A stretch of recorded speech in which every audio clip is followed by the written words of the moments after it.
Lamu me, elixo, von dus nuv dup me everum. One of the most frequently asked Planet Coaster questions I see across the World Wide Web is, why do all my staff keep quitting? Well, dear children, stress no more, as Uncle Moomin is here to help you. The first thing you need to know is that if staff management isn't for you, you can just switch it off in the menu. Under the game menu, you can disable it along with staff happiness. But don't worry, that's not as dark as it sounds. But if you're like me and enjoy the management aspect of this management game, here's what you need to know. It ultimately boils down to two main factors: happiness and energy, and pay. Pay is the simplest. Your staff members must be paid over a certain amount based on their training level. Take Bernie here. He is a capable staff member, which, whilst mildly insulting, is the second level of training. The minimum amount of pay for Bernie to be happy is $162.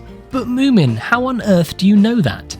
Well, an extremely dedicated Planko player by the name of StageHog81 tirelessly worked out the desired wages for every staff type and turned it into a handy table. I'll leave a link to the Reddit post in the description. So, Bernie is now happy with his pay. He has everything he could possibly need, right? Sadly not, as Bernie is a human, and humans have other needs other than money. Can you believe it? Your staff members' happiness and energy is derived from how long they spend on duty and how much time they spend travelling to a staff room.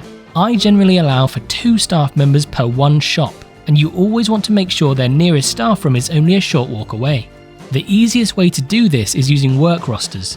So let's break this down using my most recent park, Radha Valley, as an example. Let's look at the red zone where Bernie works. This kiosk houses a chief beef and a cosmic cow. There are 4 vendors assigned to the red zone: Sybil, Eugenio, Bernie, and Juliet. You'll notice 2 of them are working, 2 of them are resting. And where are they resting?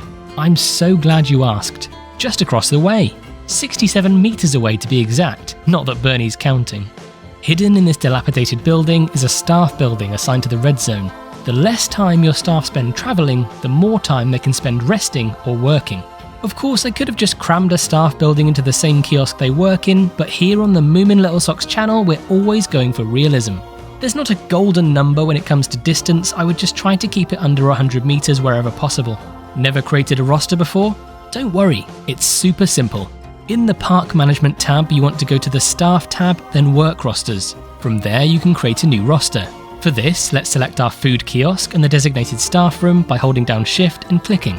Give it a name and click Save Work Roster. All you need to do now is assign your staff members. You can do this by clicking on them manually or via the staff menu we were just in. Find the staff member you want and select your new roster from the drop-down. And that's it. Follow those simple steps and your staff will be happy as Larry. Isn't that right, Bernie? Obviously, this guide is for PC, but it should be relatively similar for console. The same applies for all other staff types too, just bear in mind the rest are constantly roaming, so try to keep their staff room central to their area. For example, Mel here works the yellow zone, maintaining Daffodil, Big Wheel, and Valley Racers. His assigned staff room is in the Swan Pub, right in the middle. Rosters can also be used to guide staff. Like in Radha Valley, there's a security roster which includes only the security office and the first aid building. This means Edmundo here will patrol between the two. Handy. I hope this video has been useful. If it has, leave a like to let me know. If you're a fan of Planet Coaster, why not check out the rest of my content? It's all exclusively Planko related. I build parks regularly, explaining my process in detail, and sometimes, on the very rare occasion, I'm mildly amusing. What have you got to lose? Hit subscribe or I'll cry. Catch you in the next one.